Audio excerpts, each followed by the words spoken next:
3 बच्चों की मां बन जाने के बाद रीना को अपने परिवार की ठीक से देखरेख करनी चाहिए थी, लेकिन ऐसा करने के बजाय वह अपने देवर के साथ इश्क की पतंग उड़ाने लगी। नमस्कार दोस्तों, स्वागत है आप सबका हमारे चैनल पर। अगर आप चैनल पर पहली बार आए हैं तो चैनल को सब्सक्राइब जरूर कीजिए। चलिए शुरू करते हैं ये क्राइम स्टोरी। इसी बीच उसने एक दिन जनपद हरदोई के अतरौली थाना क्षेत्र के गांव बहोया के रहने वाले राम सिंह की भरावन चौराहे पर दर्जी की दुकान थी। उसका विवाह गांव मांझगांव की रीता से हुआ था। बाद में उससे एक बेटा हुआ, लेकिन रीता राम सिंह से उम्र में बड़ी थी। इसी बात को लेकर उसका पत्नी से विवाद होता रहता था। यह विवाद इतना बढ़ गया कि रीता अपने मायके चली गई तो फिर लौटकर वापस नहीं आई। राम सिंह ने कई सालों तक उसके वापस आने की राह देखी। जब वह वापस नहीं आई तो राम सिंह ने करीब 12 साल पहले गांव बसंतापुर की रीना से विवाह कर लिया। रीना राम सिंह से 10 साल छोटी थी। कालांतर में रीना 2 बच्चों की मां बनी। उसके बड़े बेटे का नाम सौरभ था और छोटे का गौरव। बाद में रीना आंगनवाड़ी में सहायिका के रूप में काम करने लगी। जैसे जैसे उम्र बढ़ रही थी, राम सिंह का दमखम जवाब देने लगा था। दिन भर दुकान पर खटने के बाद वह घर आता तो रास्ते में दारू के ठेके से दारू पीकर घर लौटता था। घर आकर खाना खाते ही सो जाता था। उसे बीवी की जरूरतों को पूरा करने की सुध ही नहीं रहती थी। राम सिंह के मकान के बराबर में ही उसके चाचा श्रीपाल रहते थे। श्रीपाल के 2 बेटे थे, सोनेलाल उर्फ भूरा और कमलेश। कमलेश लखनऊ में बीकॉम की पढ़ाई कर रहा था। भूरा भरावन चौराहे पर ही एक दुकान पर सिलाई का काम करता था। वह अविवाहित था। राम सिंह और भूरा की उम्र में काफी अंतर था। इसके बावजूद भी दोनों भाइयों में अच्छी पटती थी। एक दिन भूरा अपने साथियों के साथ तालाब में मछलियां पकड़ने गया। वह काफी मछलियां पकड़ कर लाया। उसने सोचा क्यों न थोड़ी मछलियां राम सिंह भैया को दे आए। वह मछलियां लेकर राम सिंह के घर पहुंचा तो रीना सब्जी बनाने के लिए बैंगन काट रही थी। थैला उसके आगे रखते हुए भूरा बोला, छोड़ो भाभी, ये बैंगन सैंगन काटना।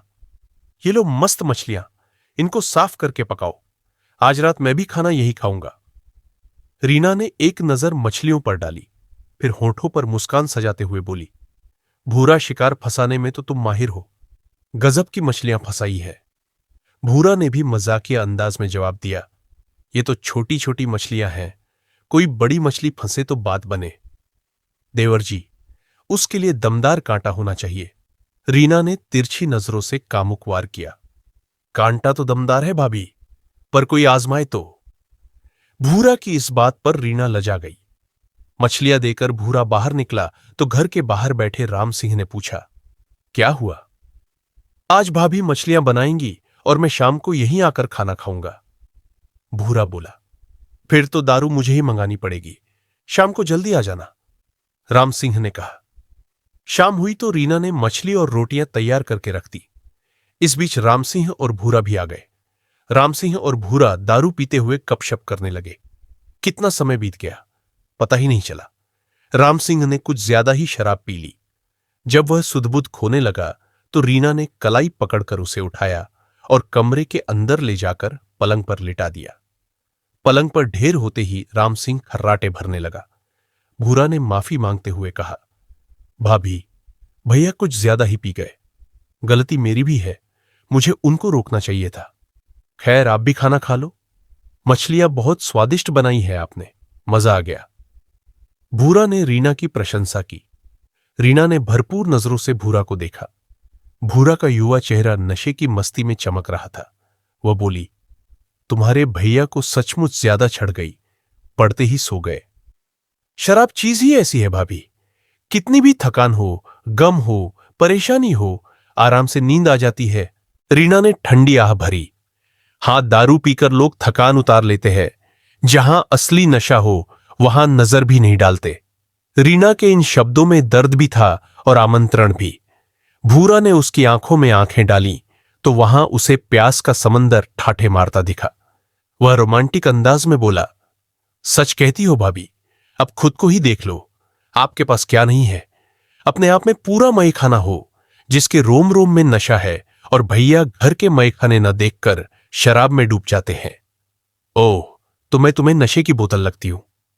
रीना एकदम से भूरा के करीब आ गई। भूरा ने दुस्साहस किया। रीना की कलाई पकड़कर उसे अपने पास खींच लिया और उसका हाथ अपने सीने पर रखते हुए बोला, मेरे दिल से पूछकर देख लो, यह बता देगा कि तुम कैसी हो। तुम हसीन हो, नशीली हो, मस्त हो। 3 बच्चों की मां जो शरीर सुख से वंचित हो, कोई कुंवारा जवां मर्द उसके हुस्न की तारीफ करे, उसका हाथ थामे तो उसका बहकना स्वाभाविक है।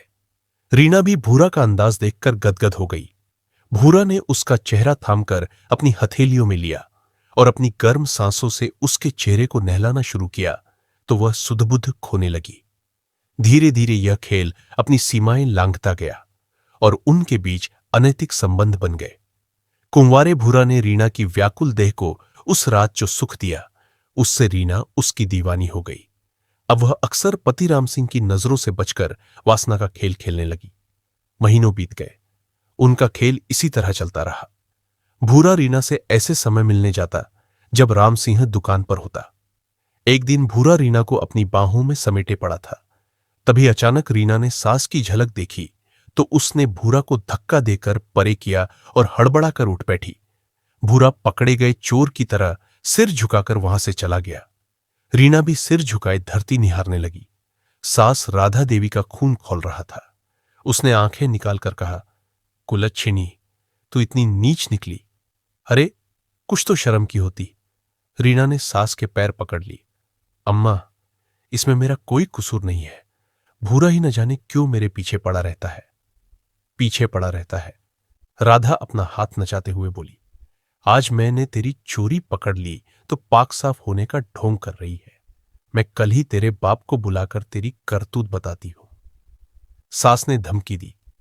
रीना सास के पैरों में गिर पड़ी। माफी मांगते हुए गिड़गिड़ाई, इस बार माफी दे दो अम्मा। आइंदा उससे बात करते भी देखा तो अपने हाथों से मेरा गला घोंट देना। खानदान की इज्जत का सवाल था, इसलिए राधा देवी ने चेतावनी देकर रीना को माफ कर दिया। बाद में उन्होंने यह बात अपने पति श्यामलाल को जरूर बता दी। बहू की हरकत से श्यामलाल भी सन्न रह गए। उन्होंने राधा से कहा, बात अपनी ही इज्जत की है, इसलिए ज्यादा तूल देंगे तो अपनी ही बदनामी होगी। बहू ने अगर गलती मान ली है और दोबारा गलती न करने का भरोसा दिया है तो एक बार उसे सुधरने का मौका देना ही ठीक है। उस दिन से राधा सतर्क हो गई। सास ससुर ने यह बात राम सिंह की जानकारी में नहीं आने दी थी। इसके बाद भूरा ने रीना के घर आना जाना बंद कर दिया। कुछ दिन दोनों शांत रहे, पर अंदर ही अंदर दोनों बेचैन थे। उनसे यह दूरी बर्दाश्त नहीं हो पा रही थी। आखिरकार एक दिन दोनों को मौका मिल ही गया। भूरा अपनी ताई राधा की नजरें बचाकर किसी तरह रीना के पास पहुंच गया और हसरतें पूरी कर लौट आया। इसके बाद दोनों को लंबे समय तक मिलन का मौका नहीं मिला। राधा की नजरें हमेशा बहू की पहरेदारी करती रहती। एक दिन शाम को दुकान से वापस आते समय राम सिंह को भूरा मिल गया। राम सिंह ने उससे पूछा, भूरा, क्या बात है, आजकल तुम मिलते ही नहीं, घर भी नहीं आते? भूरा चौंका। इसका मतलब? राधा ताई ने राम सिंह को कुछ नहीं बताया था। भूरा ने तुरंत बहाना ढूंढ लिया, अरे भैया, बस ऐसे ही कुछ काम में फंसा हुआ था। बहुत दिन हो गए हैं बैठे हुए, कल शाम को आओ, फिर महफिल जमाते हैं। भूरा ने हां तो कर दी, पर उसे डर था कि राम सिंह के साथ उसके घर में खाते पीते देखकर राधा कहीं तूफान न खड़ा कर दे। उसका साहस जवाब दे गया। उसने राम सिंह के घर न जाने का निश्चय कर लिया। अगले दिन शाम को भूरा घर नहीं पहुंचा तो राम सिंह उसे खुद जाकर पकड़ लाया। इत्तफाक से राधा और श्यामलाल घर पर ही थे। दोनों को देखकर भूरा की नजरें झुक गई। वे दोनों भूरा को देखकर कुढ़ रहे थे, पर बेटे का भूरा के प्रति अपनत्व देखकर उन्होंने उस वक्त कुछ कहना ठीक नहीं समझा। भूरा ऐसा जाहिर कर रहा था जैसे उसे अपनी गलती का बहुत पछतावा हो। उसने रीना को नजर उठाकर भी नहीं देखा। उस दिन से भूरा के लिए फिर से रीना के घर जाने का रास्ता खुल गया। राधा चाहकर भी राम सिंह को रीना और भूरा के रिश्ते की बात नहीं बता सकी। उसने इशारों इशारों में बेटे को समझाना चाहा कि जवान लड़के का यो उसके घर में घुसे रहना ठीक नहीं है, लेकिन राम सिंह भूरा पर कुछ ज्यादा ही विश्वास करता था। उसके इस विश्वास का फायदा उठाते हुए रीना और भूरा फिर से वासना के खेल में डूब गए। अब उनको राधा की भी परवाह नहीं थी। लेकिन 1 साल पहले राम सिंह ने दोनों को एक दिन खेत पर रंगरलियां मनाते हुए देख लिया। राम सिंह ने दोनों को जमकर मारा पीटा। उस दिन के बाद से रीना और भूरा मोबाइल पर बात करके अपने मन को समझाने लगे। जब मौका होता रीना उसे बुला लेती। भूरा भी राम सिंह के सामने पड़ने से बचने लगा। इसके बाद तो भूरा अपनी दुकान से हटकर कहीं जाता तो राम सिंह उसका पीछा करता कि कहीं वह घर पर रीना से तो मिलने नहीं जा रहा। करीब 8 महीने पहले रीना ने एक बेटी को जन्म दिया, लेकिन वह अधिक दिन जीवित नहीं रह सकी। भूरा उसे अपनी बेटी मान रहा था।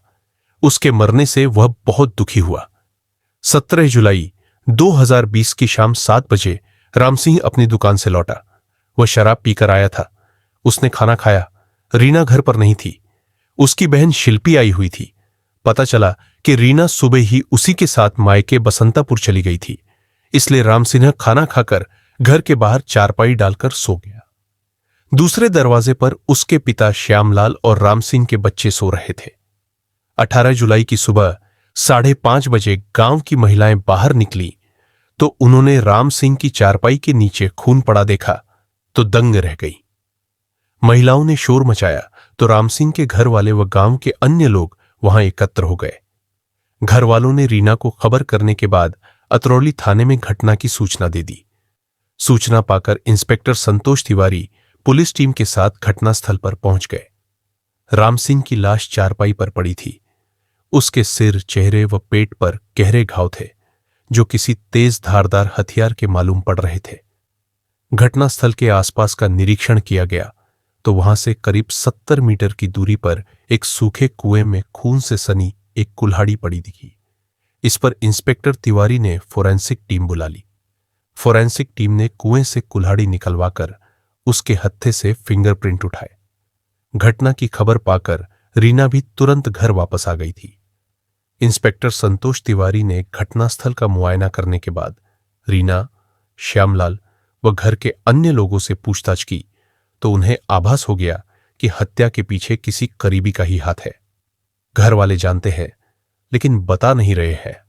आला कत्ल कुल्हाड़ी का घटनास्थल के पास मिलना दर्शा रहा था कि घटना को अंजाम देने के बाद हत्यारे ने जल्दी में कुल्हाड़ी को कुएं में फेंका और घर जाकर सो गया। फिलहाल इंस्पेक्टर तिवारी ने लाश पोस्टमार्टम के लिए मोर्चरी भेज दी। रीना की तरफ से उन्होंने अज्ञात के खिलाफ भादम्य की धारा 302 के तहत मुकदमा दर्ज करा दिया। पोस्टमार्टम रिपोर्ट आने के बाद इंस्पेक्टर तिवारी ने घर वालों से सख्ती से पूछताछ की तो सारी हकीकत सामने आ गई। पूछताछ के बाद उन्होंने 19 जुलाई 2020 को रीना और सोनेलाल को उनके घर से गिरफ्तार कर लिया और थाने लाकर उनसे सख्ती से पूछताछ की तो दोनों ने अपना जुर्म स्वीकार कर लिया।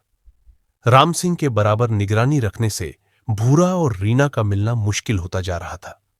घटना से 1 महीने पहले भूरा अपनी दुकान से कहीं काम से गया और वापस लौटकर आया तो राम सिंह को शक हुआ कि वह रीना से मिलकर आ रहा है। गुस्से से उबल रहे राम सिंह ने भूरा को कैंची से मारा।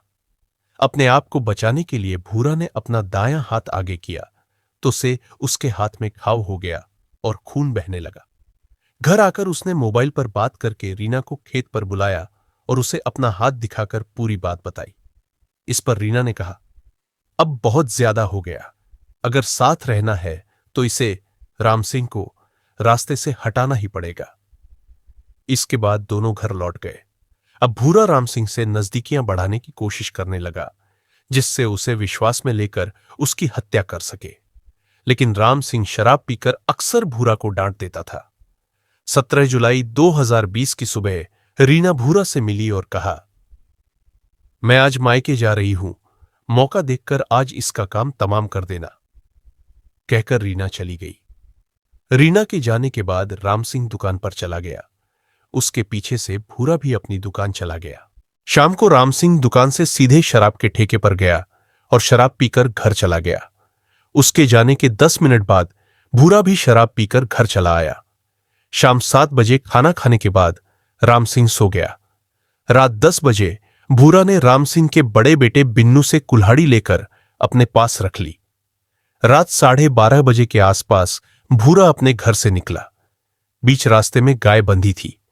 किसी तरह की आवाज न हो, इसके लिए उसने गाय की रस्सी खूंटे से खोल दी, जिससे गाय वहां से चली गई। भूरा राम सिंह की चारपाई के पास पहुंचा और राम सिंह के सिर पर 7 लाई कुल्हाड़ी का एक तेज प्रहार कर दिया। राम सिंह के शरीर में कोई हरकत नहीं हुई। इसके बाद भूरा ने उसके ऊपर 4 वार किए। राम सिंह की मौत होने के बाद वह पास के एक सूखे कुएं के पास गया और कुल्हाड़ी कुएं में फेंक दी। फिर घर आकर सो गया। लेकिन भूरा और रीना का गुनाह कानून की नजर में आ ही गया। कागजी खानापूर्ति करने के बाद दोनों को सक्षम न्यायालय में पेश किया गया। वहां से दोनों को जेल भेज दिया गया। प्यारे दोस्तों, स्टोरी कैसी लगी कमेंट में जरूर बताएं। ऐसे ही खौफनाक स्टोरी सुनने के लिए हमारे चैनल को सब्सक्राइब करें। मिलते हैं अगली ऐसे ही एक खौफनाक स्टोरी में।